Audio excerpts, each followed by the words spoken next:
Top of the Props is brought to you by Barkingham Palace Dog Grooming at Lemire, 1/10 Holiday Road, Lemire, where every pups are king or queen. Find them on Facebook, Barkingham Palace Dog Grooming, Macarthur. If you'd like to sponsor Top of the Props, contact us, the 81st Minute at outlook.com. And we have a brand new episode of Top of the Props for you, and Steve Jackson, who you all know as the man that scored that famous try in the 1989 Grand Final to win Canberra their maiden premiership. But there is much more to Steve Jackson than just that moment in time. He's a Queensland Maroons representative. He played for his beloved state 9 times, and we'll get to that and a little bit more. And of course, we'll speak about that Grand Final a little bit later in this podcast. But Steve Jackson, again, thank you very much for joining us on Top of the Props. Cheers. You're welcome, Curtis. Now, let's just, we're just speaking about this off air. So, you got 2 chicken shops, and we'll get the plug out first. You've run one for a couple of decades. You now got the second one, and you're doing real estate up there in Mackay. Is that correct? Oh, mate, I think I'm getting silly as I get older, honestly. Way back in 1997, I built my first chicken shop. It was a Leonard's franchise, and I've had that for 22 years. And now I've purchased another franchise, another Leonard's franchise. I've had that for just under 2 years, and times are a little bit tough. Yep. You know, not with COVID. It was just that, in a shopping centre, butchers are starting to emulate our products, so times are getting tough. So my exit strategy was to have a go at real estate, and I've been doing that for 8 months, and I'm trying to mix the two, but. Yeah, all I do is work 7 days a week at the age of 54, and I'm not going to die wondering, Curtis, that's for sure. And you're back to, we'll get to that later, which obviously, unfortunately, finished your career in 1993, but how's that holding up these days? Yeah, look, I've been very, very fortunate. Way back in 93 was when I first injured my back, and you wouldn't believe it. It was in a end-of-year trip game up in Mackay. I was playing at the Gold Coast Seagulls, and we'd done an end-of-year trip to Laguna Keys. Had just opened up here way back in 1993. Yep. And we played a Young Guns Cowboys side. See, Cowboys weren't in the comp until 95. That's right, yep. So we played a Young Guns Cowboys side in Mackay on our end-of-year trip. And I remember I was trying to catch a ball. It was low at my feet, and I overbalanced. And because both hands on the ball, my head just jammed straight to the ground. I felt a burning sensation go right down my back. And I was getting married 3 weeks after that. So I sort of just ignored it. And then we got married. We went to America for 4 weeks. And by the end of my honeymoon, it was unbearable. And it was a prolapse disc, which I had operated Christmas 93. And then I still had 1 year left on my contract in 94, and I re-injured it again. I tried to get back onto the paddock too early after the serious back operation. So I had the same back operation, which was an L5-S1 discectomy. They cut a bit of disc off down in the lower lumbar. And after the second operation, you know, I had 3 months off, you know, before I could get on the football field, and it was like, yeah, I had to play that last year of my contract. You know, I hadn't even played a fixture game, and it was a big decision. I had to. I did get back on the field against Canterbury at Belmore in reserve grade. As you can imagine, there was quite a considerable amount of money, and Seagulls put me through a stringent fitness test before I got back on the paddock, and I survived that game against Canterbury. And then I had a game against my old club, Canberra, at Seagull Stadium. Yep. I played 35 minutes. I was still about a stone overweight. Then my third game back was against South Sydney at the Sydney Football Stadium in reserve grade still. I played 65 minutes of that game, topped the tackle count, and I said, I'm back. Yeah. I said, I'm back. And it was, you know, like that first game back against Canterbury was to play that game. That, you know, like financially, I had to play that game. Yeah, okay. Because that was a big contract too, and you're on record talking about that contract. I think it's through Athlete's Voice, the website, where you kind of put in perspective what you were on at Canberra, then you took a better deal at the Magpies, then you had this whopping deal at the Seagulls. Was there added pressure in your own mind that you had to do everything you could to keep playing for the Seagulls because of what they were kind of rolling out for you? Well, mate, I love the game. I love the Yeah. game with a Yep. passion. I still love the game with a passion. It Yep. made me what I am, And I just wanted to play. I wanted to play until I was only 28, for Christ's sake. Yeah. Front rowers don't mature until late in their until their head gets a little bit That's harder. right. Exactly. Yep.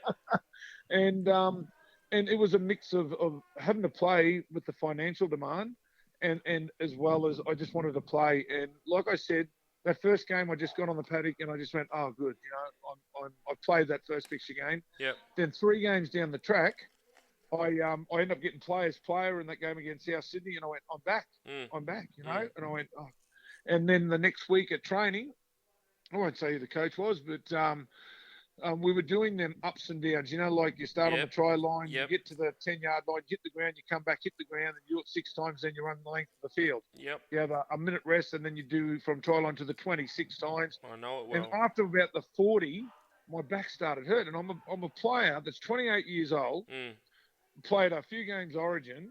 I wasn't an 18-year-old kid trying to get out of training. And I said to the coach that night, I said, mate, my back is starting to really hurt. And he said, if you don't finish training, you don't play this weekend. Shit. I finished training through anger.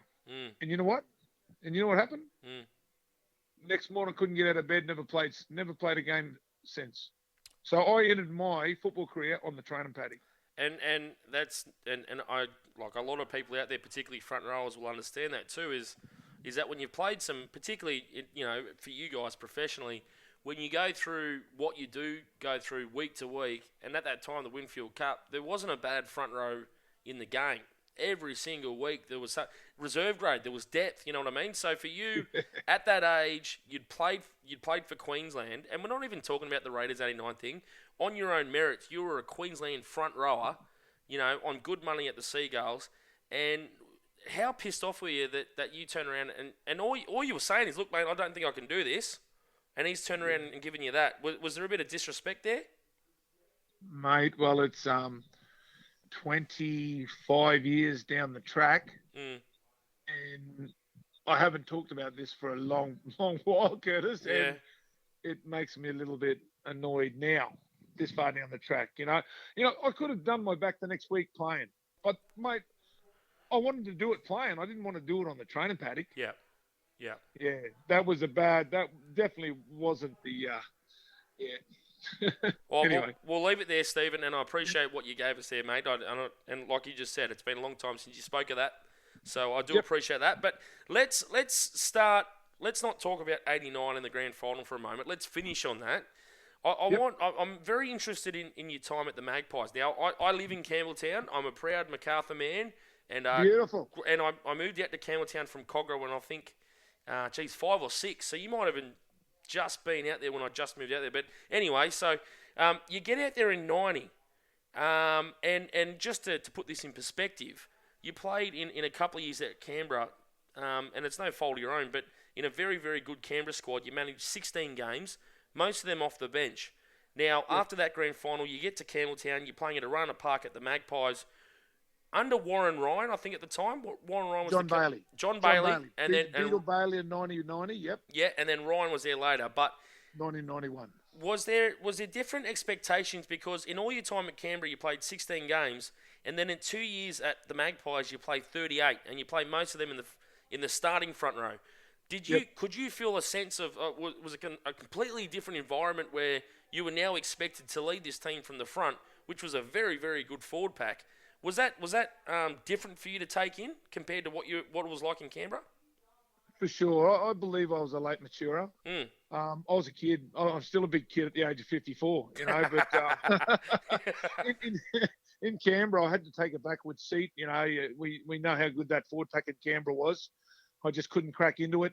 And then by making the jump, now I didn't jump for money. I jumped for a jersey. Yes, yep. I never played reserve grade after that. When I left Canberra, I went and played first grade. The 2 years I was at West, and then first grade at the Gold Coast for 3 years. And the decision I left for was a number 8 jersey. Yep. I swapped my number 23 jersey in the reserve grade at Canberra for a number 8 jersey at West, and went on to play 9 State of Origin games after that decision. So my decision was a good decision. You know, Canberra made that grand final in 1990, beat Penrith. Yep. Then they made the grand final in 1991 and got beaten by Penrith. Mm. People said to me, you know, well, if you stayed at Canberra, you could have got another 2 more grand finals. Yeah, but I probably was in reserve grade. I probably would have been in reserve grade for the next 2 years. Yep.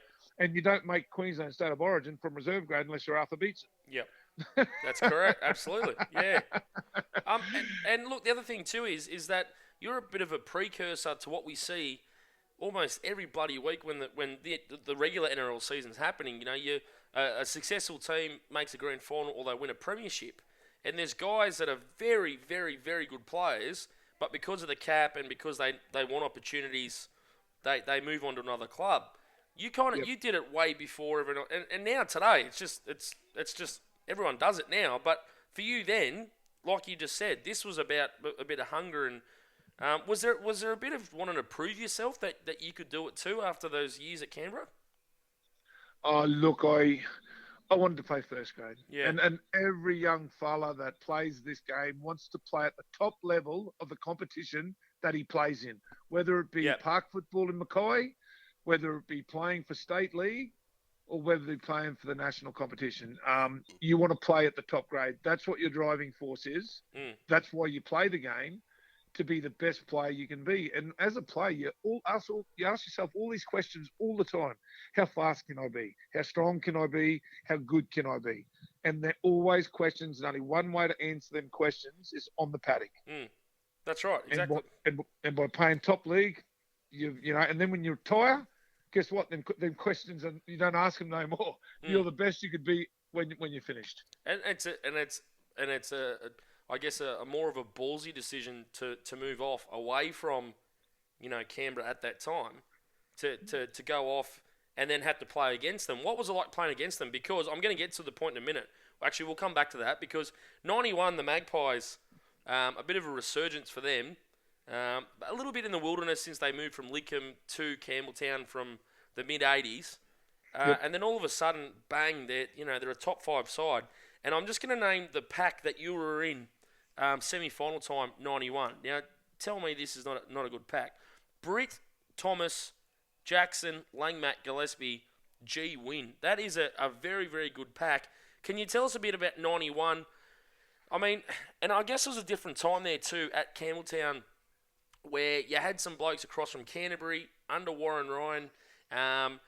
Not all the players necessarily lived in town as well, and that was a common thing with locals for a long time as well. So there was a disconnect between the club since moving across to Campbelltown, all that stuff. But nothing joins a community together like a winning side. What was it like in 91, getting back into the finals for Western Suburbs? I believe we finished 12th in 1990 under Beetle Bailey. Yep. And then overcome Warren Ryan with the Canterbury connection. He brought over Joey Thomas, Paul Langmack, Andrew Farah, and David Gillespie. Yep. David Gillespie. So, and 4 integral parts of that West Side in 91. They lifted the standard of everything. Warren Ryan was he was a tough taskmaster. Honestly, he give you nothing. He give you nothing, and he created so much competition from reserve grade to A grade. He had one against. It was a tough situation. You just had to put your hand up all the time. Now, we had to beat Brisbane in the last fixture game of that year to make the final 5. Clearly make the final 5. And Brisbane give us the touch up, and they didn't make the 5 that year. Brisbane, and they give us the touch up, but we tied with Canterbury. We tied with Vauxhall Club Canterbury. Yep. The playoff, we played them at Parramatta Stadium. I remember the bus trip to Parramatta Stadium. He put the marvellous Marvin Hagler against Sugar Ray Leonard, the 12-rounder. We watched that in the bus on the way to Parramatta Stadium. I still remember that. That is a mental fight. Oh, he had us up for it. He had us up for it, mate. Yeah. His old club, he wasn't going there to lose. The 4 Canterbury blokes, they were in their ear the whole time, and we beat Canterbury that night at Parramatta Stadium, and then we come up against my old side, Canberra, on the Saturday. So we played 3 games within the 7 days. And we went with Canberra for the first 30, and then in the second half, it was the Gary Belcher, Chicka Ferguson show. and they beat us single-handedly, them pair. But it was from finishing 12th in 1990 to getting to that position in 91. We had a great bond and a great team building. Warren Ryan did create that, and so it was awesome. And with the Magpies too, and I don't know how much you're across the Magpies in the 90s, there wasn't much to cheer about in the late 90s, but I guess everyone that grew up in that era, and as I mentioned, like I don't know, 9 or 10 when that 96 field goal against the Bears and all that stuff, but people forget how good the Magpies were in those early 90s, not 90, but 91, 92, kind of, that era there. What was, I want to go back to Warren Ryan for a minute, and you said that he was a taskmaster. Was he the kind of bloke where if you didn't do everything he said, kind of like, were there blokes there that would get that offside with him that, there were blow-ups, and was he that kind of bloke where if you didn't go with him, there might be an argument and a get stuffed walk, all that stuff, and people walking off training and all that kind of thing? Yeah. There was a time, not every player's going to get along with the coach. It happens because, it's real. If there's arguments, it's real. Yeah.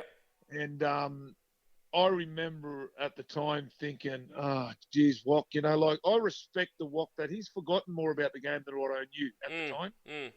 But if you keep putting blokes down, without giving them a pat on the back every now and again, you're going to lose that respect. Yeah.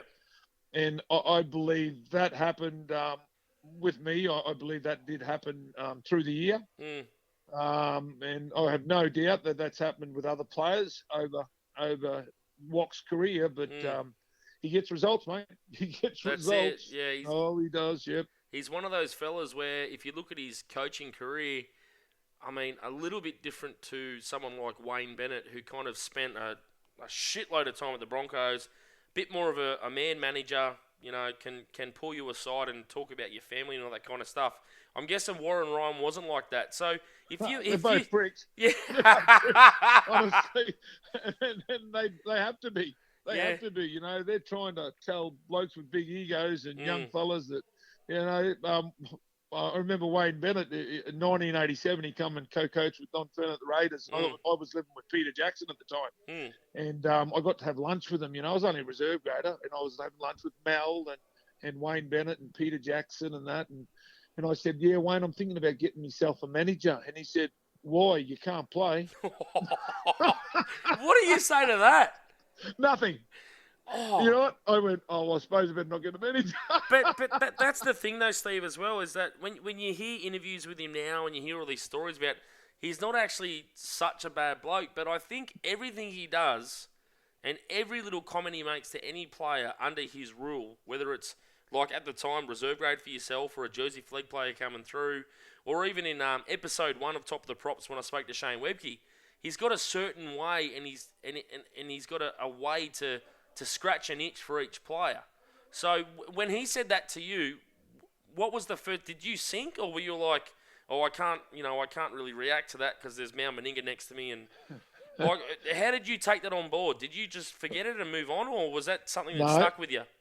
I got another little story that sort of adds on to this. Now he did call me too one time. He said, "You're a big fat ass lazy bugger that won't play first grade, right?" He said that to me. Did he say bugger or?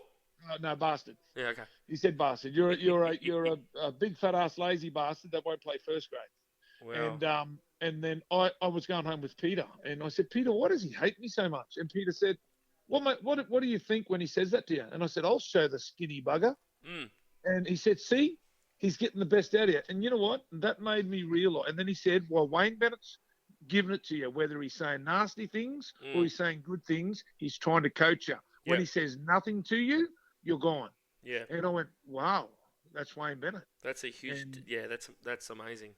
That's awesome. And you know, this story goes further. I love Wayne Bennett. I still talk to Wayne now. I text him and get information off him. And anyway, he come up here with the which side? He was with Newcastle. And they played who did they play? Melbourne, or they played someone. It might have been Melbourne here in Mackay.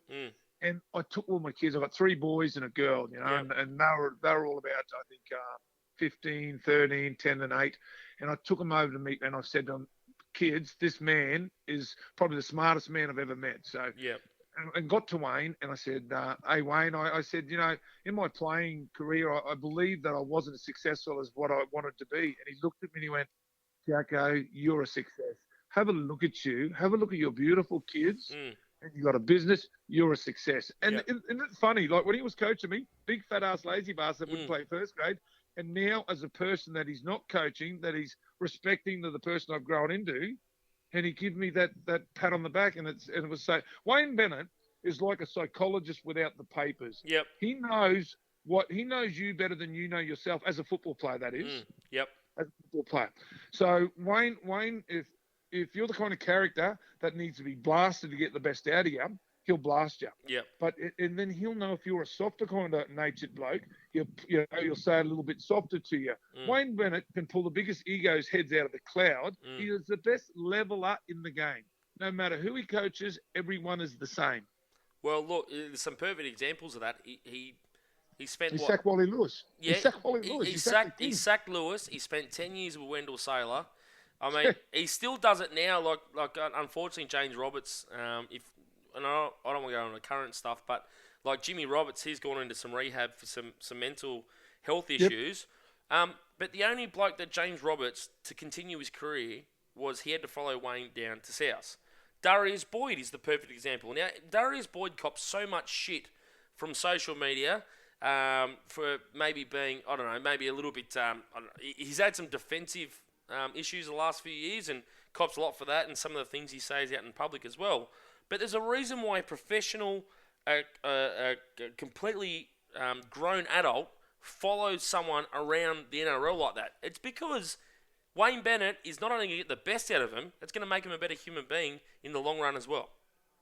Mate, you know what I say? I say this to my staff. I've had over 400 staff over the 22 years, and they're only young. And I say this to my staff. I say, look, if you're not family with someone, and whether they're your boss or your coach or whatever, you'll get good information out of them. Yeah. If you're not family, you're going to part direction sooner or later. Yep. So you've got to hang around them people as long as you can, possibly can, to get all the information you can out of them, because sooner or later you're going to go in a different direction. And that's what I say, whether they're getting good information out of me or whether they're getting good information out of someone like Wayne Bennett, you've got to understand that this person is going to make you the best person you can be. So suck as much information out of them as you can. Yeah. And you think about not just yourself, Steve, but all the players in one way or another that Wayne Bennett has touched since he started, coaching. And we're not just talking first grade New South Wales Rugby League. We're talking about all the time he spent in the BRL before that. Yep. And when he was a copper, and I'm sure he was exactly the same when he was a copper. You can't put a number, you can't put a price on what Wayne Bennett's done for the game. So he's a leader of men. What he's done for, and you know what, Wayne wouldn't, acknowledge what he's done for the game. Wayne would acknowledge what he's done for the individual. And that's exactly what Wayne does. He cares about you. People see him on television, they go, oh, he's boring, he doesn't smile. Wayne's not going to give a person that he's never going to meet everything he's got. If Wayne Bennett coaches you, he touches you. He will give you everything. He's funny. He's witty. He's good at everything. I hear that all the time. Oh, he's good at everything, mate. Yeah. Wayne Bennett is one hell of a man. So I just want to, before we move on, I just want to go back to the 91 semis. Yeah, sorry. No, you're right. No, this is beautiful, Steve. This is beautiful. My conversations, they can jump around with. Mate, you should hear me down at the local at about 2:00 in the morning. It's about exactly the same. Let's go back to that, because we already touched on it a little bit, and you spoke about the 91 second week of the semis. I think it was the minor semi-final against Canberra. Now, you guys were going with them, like you said, and I think it was 12-6 halftime to Canberra. But before that game, I mean, can you try to explain to us, because it must be a weird feeling, because you've done so much after that 89 grand final, then to come back in 91 as a cornerstone of the Magpies pack, you come back up against your old teammates. in 91 in that semi-final against Canberra. What was that feeling like? Obviously, you'd done it before, like during the season and all that kind of stuff. But I don't even know how to ask this question. So, back in the day, you played a lot of Reggies at Canberra. You got a few starts. And it was a little bit different then because there was, your reserve graders still trained with first grade and everyone drank together. And like you said, your house with Peter Jackson as well.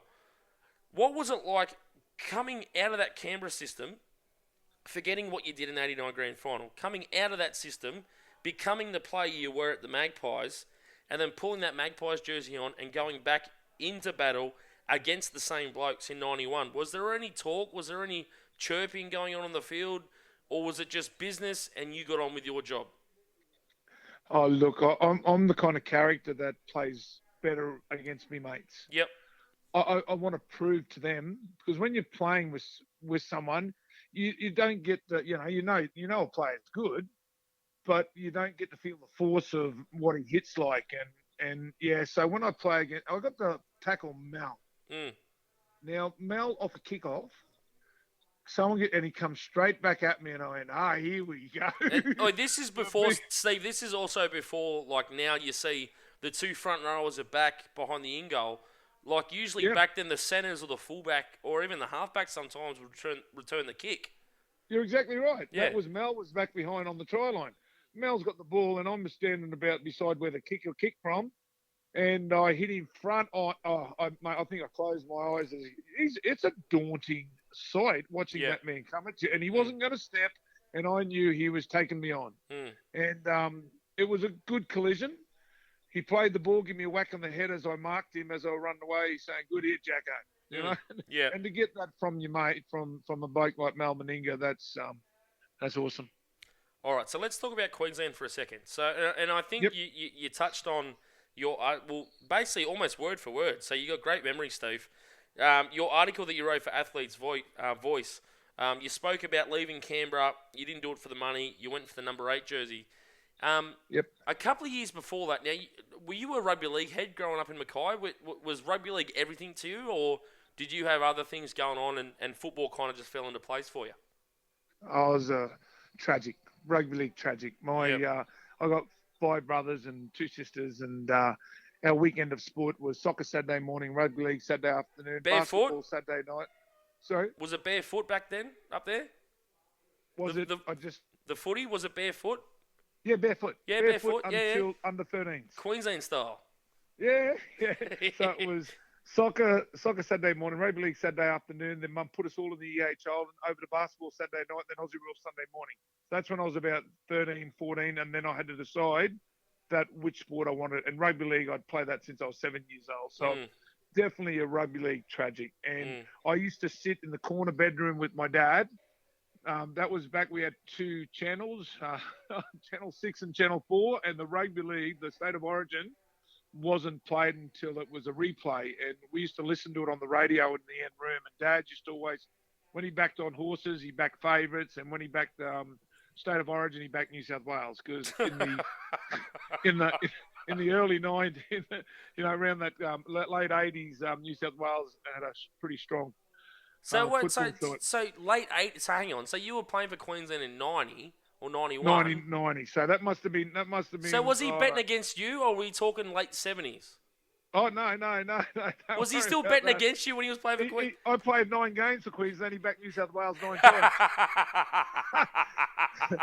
Now, my old man passed away back in 2003. I'm sorry to hear that, Steve. Sorry. No, that's all good. He was a fantastic man, and if he was still alive now, I'd give him a clip, But it was a funny thing. He said, "Sorry, Steve, I back favourite." So and you know what? He would have won too, because the 9 games I played, we won 4 and lost 5. well, hang on. So what did he say? So back then, like I know now that if you make your Queensland debut or you make your Blues debut, they give you bloody 45 tickets for your family and your taxi drivers and everyone else. When you made your Origin debut, and I believe your first game was at Lang Park, Game 3 in 90, did they bring your family down? Mum and Dad and the brothers, they drove down from Mackay. Beautiful. How long is that a drive? That's a 10 hour, 10, 11, yeah, 10 Jesus. hour drive. Yeah. Jesus. Yeah, they drove down to Canberra and watched me play in Canberra too. Did So they? they love my footy. Yeah, definitely. And you wouldn't believe it. We're talking about state of origin, right? Now I'm playing for West, and we're playing St George. Now New South Wales had won the first two games in 1990, Yep. and so it was a dead rubber. So dead rubbers back in them days only got a half a week camp. It didn't, it's the full week was camp, but So they 3 days of piss instead of 7. exactly right, Mm. exactly right. Yep. Yeah. So now, but everyone played that weekend before the Origin, where if it wasn't a dead rubber, you got that weekend off. So anyway, we're playing St George, and Bobby Lindner in the tunnel. Bobby Lindner has shaken my hand, and I said, "What's that for, Bobby?" This is before we played St George, and he said, "You're in the Queensland side." And I went, "You're No. kidding?" I said, "You're kidding?" And he How did said, he know? "Yeah." Got me buggered. I don't know. He knew before, and I went, "Why? What happened?" And Dan Staines broke his neck. Oh shit. He yeah, had a break in his neck that weekend, and so they've put me in the side, and I had to get through a game of football and not get injured. And you know how hard that is. I can imagine. Mate, as soon as you start thinking about, oh, don't get injured, you know what happens? You get bloody injured, don't you? Would you have So, preferred him to tell you afterwards? That would have been well, I better. wish that would have happened. But Mm. anyway, and then as we're about to kick off, and then over the loudspeaker, we'd just like to congratulate our second state of origin, and because Bobby was already in the Queensland side. So this all happened before the game, and then I hurt my neck, Mm. and we had to leave Campbelltown Stadium there at Lumiere Yep. and go to the Sydney airport. And Bobby and I were in the same taxi or wherever we got there. And I said, "Oh, my neck is that stiff." And he said, "Well, the first thing they'll do when you get into camp is the doctor will put you through a medical, and he'll twist your head straight away." And he said, "Just don't say nothing." And I went, "Ah." Anyway, so that's what happened. I got and got the medical, and he's twisted my head. And I went, "Oh." And he went, "Oh, what's going on there?" And I said, "Oh, mate, I play front row. My neck always gets stiff after a game. I'm not going to miss out on Orange." So then, I'm in the side, and then, I replaced Sammy Backo with about, I don't know, 9 minutes to go or something. And I got to the sideline, and Sammy's come off, and he grabbed me by the scruff of the neck, and he said, "Don't you lose it for us." That's all I needed. How funny is that? He's grabbed me jersey by the scruff of the neck and said, "Don't you effing lose it for us." Oh, dude. No, it's scary enough. It's scary enough debuting for Queensland. You don't need that happening as well. Hey, I've got a question for you. Yep. Were you the kind of bloke, and we're going to talk about Canberra, as I said, we're holding it till the end, but all those years at Canberra, coming down from Mackay, and then all of a sudden, a couple of years later, you're announced in the Queensland side. Was there any self-doubts, or like what was the feeling when just before, or even the couple of days leading in and then running out into Lang Park, was there any self-doubts that you were never going to make it? You always question your ability. You always question yourself. You play the game all your life for this moment. So hey, you're right there. Sorry, that was just my chair. Sorry. Sorry, Yeah, mate. so I'm I here. thought you fell over. No, I'm good. I'm good. Yeah, so there's always that bit of doubt there, before, and it's hard to explain, but as we all know, once them football boots come on, you just hop into that mode and get into the zone, and away you go. And so it's always a tough getting up there and getting yourself ready for those big moments. And especially, your first ones, you think, "Oh, geez, am I good enough to be here?" And you really do. You ask yourself that question. You look around you, you see the king, mate, the king. Yeah. You see Mel, you Elfie Langer. You see Marty Bella, that's been around forever and a day. Boxy Walters, and all them very good football players. And you just go, wow. And I'm sitting here right beside you. And speaking of your Queensland debut, June 13, 1990, it is Game 3. A touch on 32,000 fans. And I did get a chance to have a look at this before we went on to record this tonight, Steve. Yeah. I want to ask you this because the game's in the balance. Alfie laying up from about 15 out. You might be at the pub sometimes saying 50 out, but it's about 15. No, it's about 15, 10 metres out. And the thing that when I look at some of the highlights I've seen of you, Steve, not just the grand final try, which we'll get to in a minute, which I've broken down into about 10 plays before the try itself, but even this try here, with the game in the balance, you're following up Alan Langer on the inside. If you're not there, the ball's not on, and you run over a bloke called R. Stewart, Ricky Stewart. Ricky. Straight over the top of him, you score the try and you win. Can you remember the exact moments when you scored those tries? Or was there that much shit going through your head? Like, it was how crazy it was. Can you compare the two tries? The 89 grand final try and that Origin try? Can you remember those feelings? Or was it the same kind of euphoria? It was amazing. Yeah. It was amazing. I remember everything about it. Yeah. And I got to tell the story. The Queensland try, I don't tell that story too much because all I had to do was fall over a try line. Oh, you didn't fall over. You were 8, 9, 10 out, and you were still falling up on the inside when you didn't have to. Well, Alfie said, Jacko, just hang here and wait, hang inside. And I just hang on his inside. And he looked like he was going to dummy. He looked like he was going to grab her. He mesmerised the defence. They held off, and then he just gave it to me. And I just took Ricky. Ricky was probably the littlest bloke in front of me. So I I believe I just had to use me strength and just sort of fall over the try line. Alfie. It was all Alfie Langer. But you know what happened off that kickoff? They kicked off. I took the first ball up and I dropped the ball. Well, you know what? They actually say, and I heard this a few years ago from a mate of mine who's gone through university, which is very rare for friends of mine in Campbelltown. But he said to me, and I think Joel Kane, another commentator, mentioned the same thing, is that when you score your own try, you have less chance if you're a goalkeeper of converting it. And it must be the same thing, I reckon, when someone scores their own try, that I reckon in the next 5 minutes they also lose the ball following it too. I think it's something in the psyche where mentally there's a bit of a letdown straight after you do something so big. So, look, I'm defending you, mate, and I'm saying that a psychologist has told me that it's not your fault that happened. All right? Tell Wally Lewis that because I was involved in the next 6 tackles and we took New South Wales out over the quarter post on the 5th and last. Yep. And Wally got and he said, "You are effing lucky." Was that Brad Clyde? What's that? Was that Brad Clyde?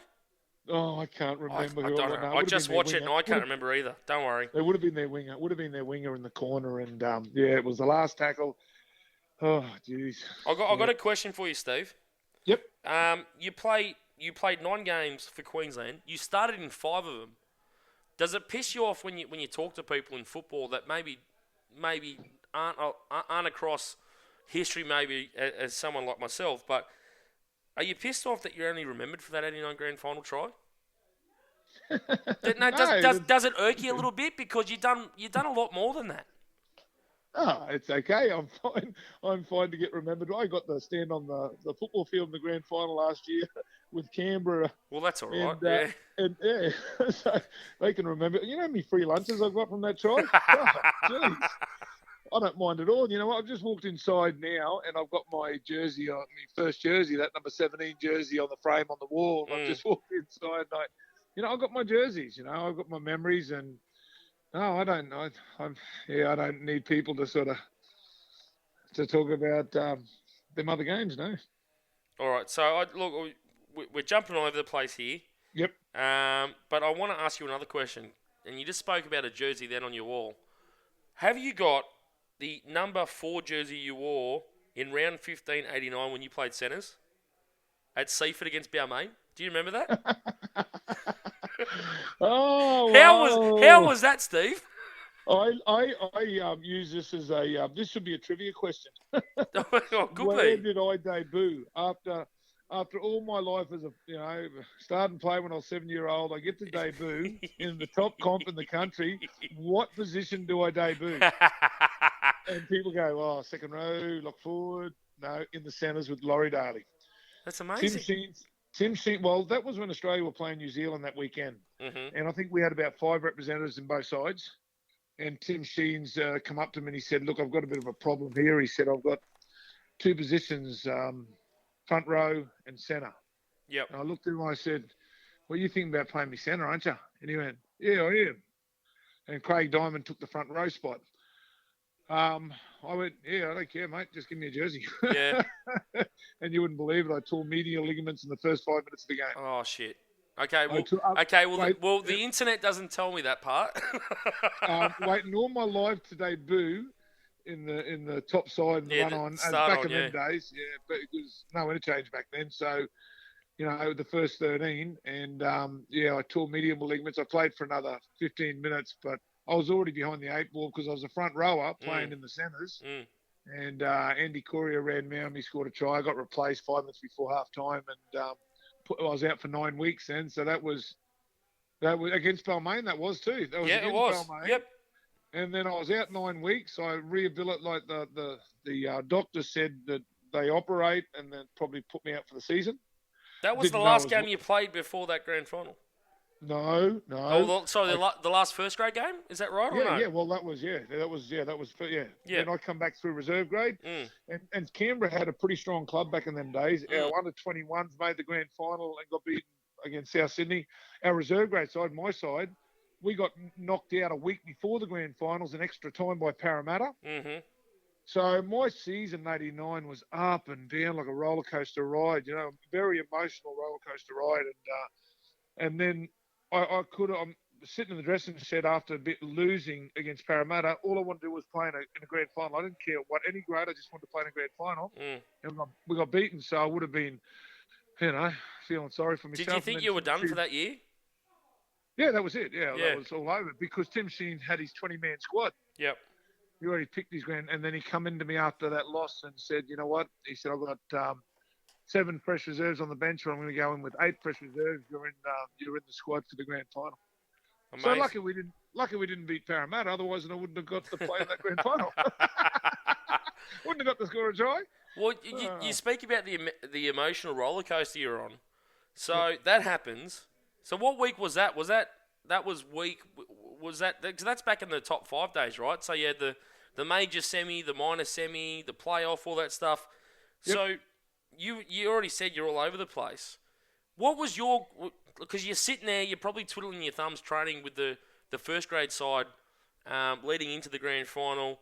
Obviously, all the media attention are on certain blokes, the superstars, Meninga, Stewart, Daly, Belcher, Steve Walters, Lazarus. The names continue and continue. Clyde, they're everywhere. What was it like just being the bloke, at the back, wondering, did you think you were a chance to get on? Or did you think, I'm just happy to be here, happy to be part of the week, happy to come up to Sydney? Just a bum from the bush, sitting in the best seat in the house, mate. Did you prepare for it? No, I couldn't. I tell the story. They all went to the grand final breakfast. Back in them days, on the Friday morning, they had a grand final breakfast. And they didn't set up enough plates, so the 21, I was the only one. I had to stay back at the Camberdown Travelodge in Sydney with all the strappers and the rubbers. Lovely. Because they didn't have enough plates set up. Beautiful. So that's how much I knew I wasn't going to get a game. I went, mate, I've got a brand new jersey with a Winfield Cup badge on it. Number 20, doesn't matter. And you know what? That helped me. Yeah. I believe that helped me because I didn't get nervous. You know how before big matches, I've done it in Origin matches, where you're thinking about it all the time. Yeah. And because I didn't think about it, I had didn't lose any nervous energy, and I just went to the game, like I said, sitting in the best seat of the house. And there's 8 fresh reserves, only 4 get a run. Yeah. And then 17 minutes to go. Phil Foster is Tim Sheen's right-hand man. Tim was up in the box and talked to him on the walkie-talkie, and Phil Foster tapped me on the shoulder and said, Jacko, warm up. I went, ooh. What's going on here? I reckon the heart must have fluttered a little bit. Could you think straight then, or was it just like, because that was back in the day when you guys the fresh reserves sat in the grandstand, right? Yep. So you're basically around the strappers and everyone else. They're all sitting up there in the grandstand. And unfortunately, a lot of blokes don't get on. And you see in the old grand finals at the SFS, you see them sitting there, and obviously they're very happy, but they're happy their team's won, but they're not on the field, so you can see it in their faces and all that kind of stuff. What? Mate, they've even got to the sideline and still not got on. Yeah. In them days. Yeah. Someone might have went down with an injury and they said, right, I get him out there, and you get to the sideline. Back in them days, you had to run up and down the sideline with the touch judge until there was a break in play, and then the touch judge used to raise the flag and run on with the reserve, remember? Mm-hmm. So even when they said, hey, Jacko, warm up, I went and done a few pretend stretches, I call them. The old pretend calf stretches. Yeah. You sort of just lean back. Roll the shoulders over a few times. Yeah. I'm in the tunnel of the Sydney Football Stadium. So I must have been going, oh, geez, do I get on here or do I don't get on? And then the word come over the top, you're on now for Todd, go. And I got to the sideline, and just as I got to the sideline, Paul Martin knocked the ball on. And I got to go straight into the scrum, tight head against Blocker Roach. Were you shitting yourself? Oh, mate, I don't know what I looked like, but I didn't care. If there was a corner of a brick wall right in front of my head, I was hitting the corner of that as hard as I could. So yeah, I was on the best drug in the world, mate, adrenaline. So you got on, and Blocker was still on. Was Ciro still on at that point too? Yeah, they were both still on. Yep. So this gets spoken about all the time, and we spoke about Warren Ryan, who ends up being your coach at the Magpies. Yep. And and I've been to some functions where, and as a Magpie, it's a bit hard sometimes to listen to these Balmain stories, these sob stories, but you hear these stories about, Warren Ryan should have done this, Warren Ryan should have done that. But at that point, as the expert coach he was, he thought Roach and Sirenin were stuffed, and he was better with fresh legs on the field. What are and you've probably spoken about this yourself at many other functions, Steve, but can you blame Warren Ryan for substituting those players at that time when he did? Well, I got to know Warren from '91, so yes. that enlightened me. And Warren's a gambler. Yep. And Warren was defending his lead, which he probably shouldn't have done. What everyone says, you attacks is the best means of defence. Yep. So what Warren did, he put his defenders out there. So, and it was a fast game, mate, and they would have been tired. Blocker and Ciro would have been tired, but seeing their faces in the crowd, mate, I think they wanted to be out there. and that's the thing, too, about blokes like Roach and Sirenin, is that you need to make a personality decision on those players, too, saying, do I keep these blokes out here? Because you got to remember, too, that in 88, they lost the grand final to Canterbury, too. And Balmain had a long, long history where they hadn't won a premiership for a long, long time. So do you keep them on the field at 20% fitness and energy levels, but their desperation's going to be, through the roof? Or do you get fresh legs on that haven't been out there, they're not ready? It obviously works in your favour, but it's a bit hard to blame Ryan too, because he made a decision, and he was there to make those decisions. He was the coach, right? Yeah, well, I'm glad he did, because he took two big blokes off and put Sean Edwards on, and who was the other one? He had the lion. Helmsley or Hemsley? No, not Kerry Hemsley. It was the Hardwick. Kevin Hardwick. Yep.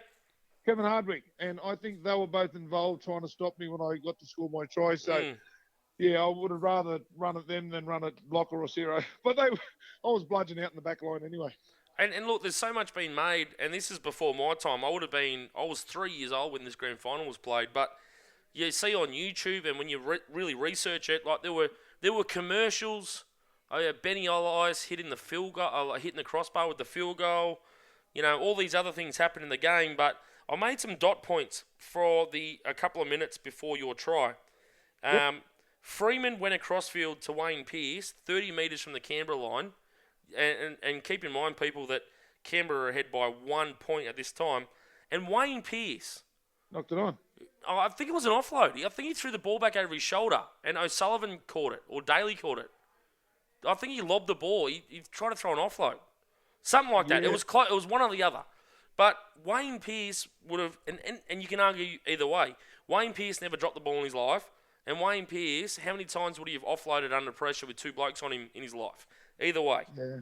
He throws the ball, he loses the ball, Raiders grab it, and then the next two hits, so you guys are on your own 30. Lazarus takes 10, which was a big charge, and then you take the next one, another big charge. Daly goes himself, O'Sullivan caught on the fourth, Ricky Stewart goes for field goal, goes wide and goes dead. Now at that point, I'm thinking, or if you're watching this game for the first time, after that you're thinking, all right, well, nothing's happening here. Balmain from their own 20, they're going to slug it down to the 50. Benny Elias or Sean Edwards or Mick Neal, someone's going to grub her for the corner, put it into touch, and we're going to keep playing. And then from there, Wayne Pearce takes a run. Edmed gets smashed. Raiders, so we already spoke about the Raiders, so Raiders are up by 1. And then out of nowhere, was it Andy Curry with the grubber kick from his own 20? Is that the worst call in a grand final extra time you've ever seen? I don't think so. No, I know you don't, but who does that? That's the unwritten law. You do not chip or grubber. I think Mal Meninga was in front of him. That was his problem. Yeah. I'd rather kick around this bloke than get hit by this bloke. But that's crazy. Like I still watch it back and think, how can in extra time you're down by 1? You just take the tough hit, take the tackle. Who cares if you get knocked out? Just play the ball. But he's gone for a kick, and he's barely touched it. He's barely touched it. Kick. Yep. And then from there, Mal picks up. And then you're 21, 22 metres out. And it's not just a charge for the line too, Steve. You shape inside, you straighten up, and you carry 3 or 4 blokes over the try line. But the thing that gets me, watching it back just before we start recording tonight, Steve, is that I watched it a couple of times. Now, you've got teammates on top of you trying to pick you up off the ground. And you've dug your face into the grass, tucking that football in, and you've taken about 4 or 5 seconds there to just digest what you've just done. Do you remember that moment when your face is in that grass thinking, I don't want to get up for a second? I think you realised straight away what you did. I made it. That's amazing.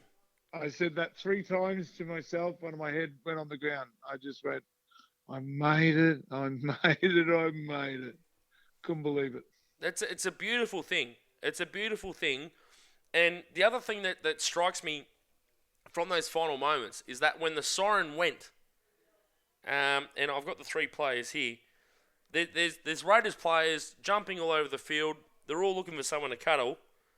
Gary Belcher, Laurie Daly, and Steve Walters all find you, make a beeline for you, grab you, and you are the centre of attention for the next 60 seconds, which would have felt like a lifetime. You're making me tingle. Oh, mate, hey. Well, we can talk about that later, Steve. That's amazing, but like all these blokes have come to you. They specifically found you on the field to give you a hug. How amazing were those last couple of minutes? The thing I remember the most about it, that was a sandy field, that bloody oval, and they started popping the champagne, and I remember, like, the cuddle, it was awesome. It was just a group. But I remember Badge was right in front of me, just saying, Jacko. Yeah, of course. But then all I remember was my face started stinging, so I just sort of got away from it. Mm. And when I got away from it, I took a moment to look at Balmain. Mm.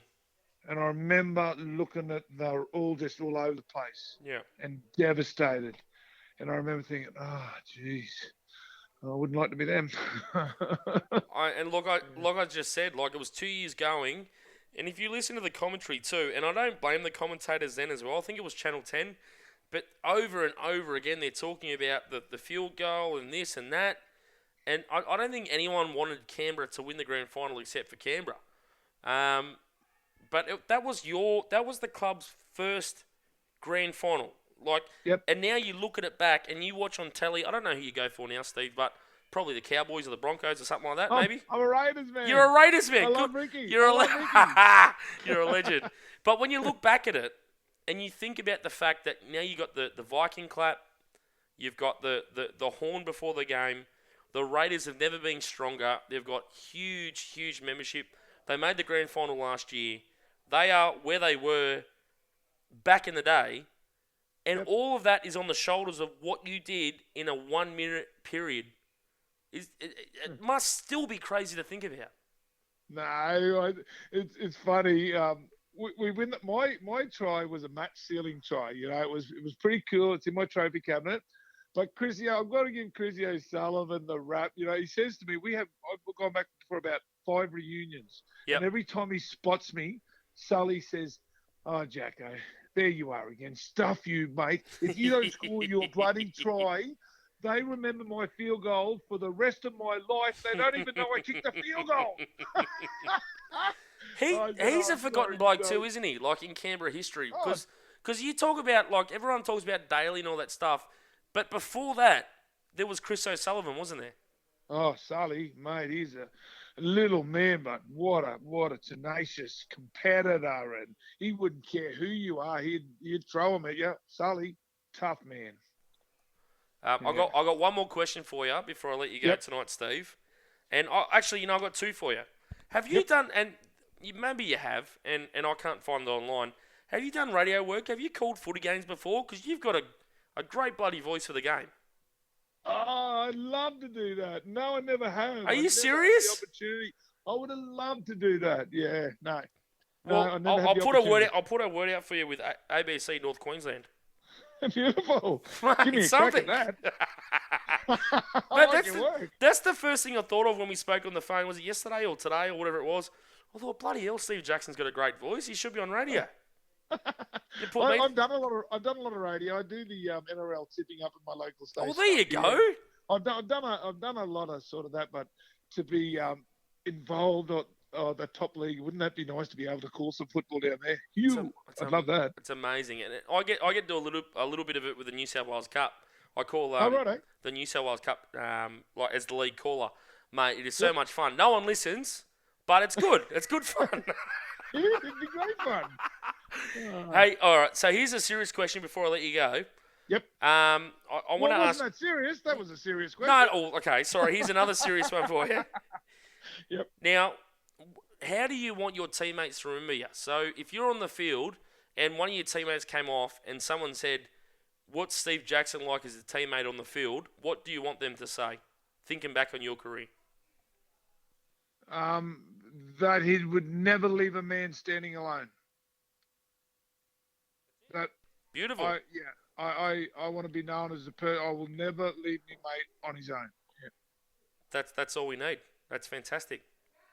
Steve, thank you so much, mate. You're a gentleman.